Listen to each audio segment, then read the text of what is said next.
What were you the god of again? Welcome, Dice Rollers and Role Players. It's Ryan with God of Crits, and I'm here with a bit of a special video today.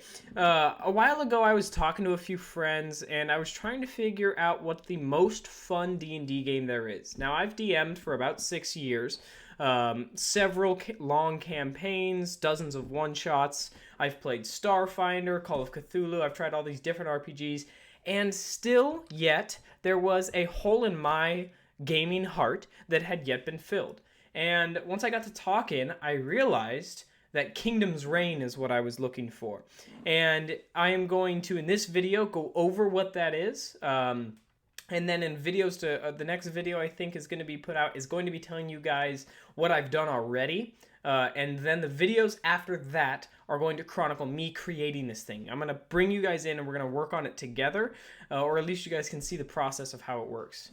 Kingdom's Reign is a player-driven, civilization-style building, massive RPG, but also small scale in moments. It's kind of hard to explain, but I think the best way to put it is, if you've ever heard of the Civilization games, it's a bit like that, where you're going to be, each kingdom that lives in this world that I will create is going to be driven by one player. So say there's 8 players in this campaign, there's 8 kingdoms.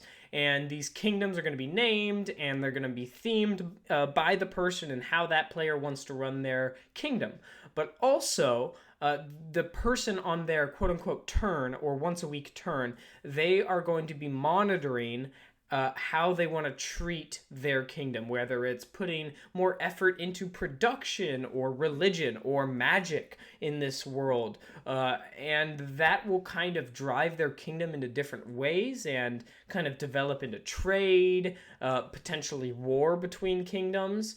And it's going to be a very player-driven, DM hands-off style game of where the DM really just facilitates what goes on week to week and kind of goes, hey, this is what you have to deal with. How do you want to allocate your time in points, you could say, this week? However, we are going to have our boots on the ground, shield and blade combat, where you get to roll up a character and let them play the way you want. And those people will be like heroes in your kingdom that will go out and do quests for your kingdom, also for other kingdoms, learning a bit about them as well.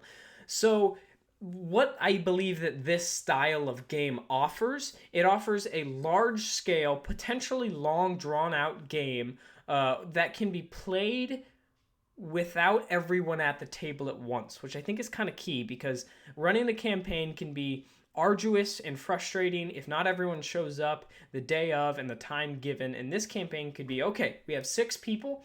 At some point during our week, our DM needs to meet up with each person. Doesn't have to be all at the same time. In fact, it's better if it's not, to keep your kingdom's secrets a secret.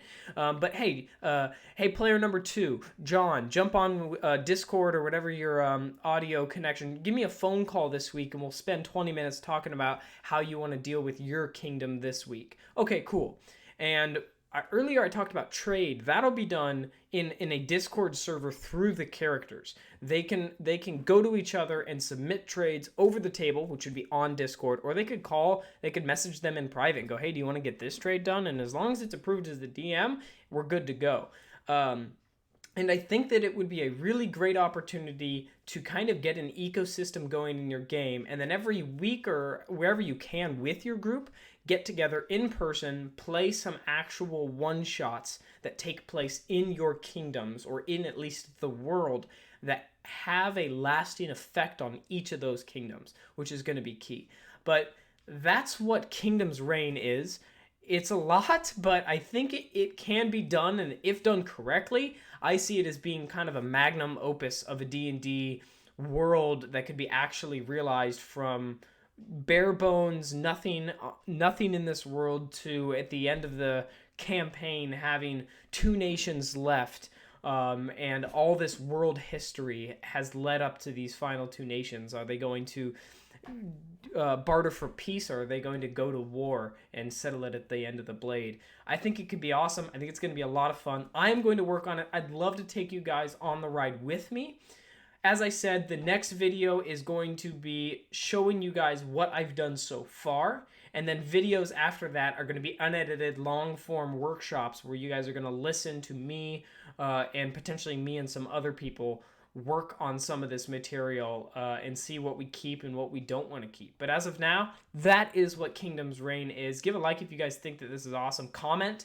Another thing is, if we do get people as we're workshopping this, I'm totally cool to take ideas from one another and push things in and pull things out and see what works. But I think it's going to be a lot of fun. We are also going to use the D&D 5th edition rule set when it comes down to anything pre-established, like an actual player character going to battle, his class, race, and stuff like that. We're going to use D&D 5th edition. However, we're going to invent our own kingdom system that will kind of operate within the D20 based game with some heavy influences from Dungeons & Dragons 5th edition. Until the next time, roll on, gamers.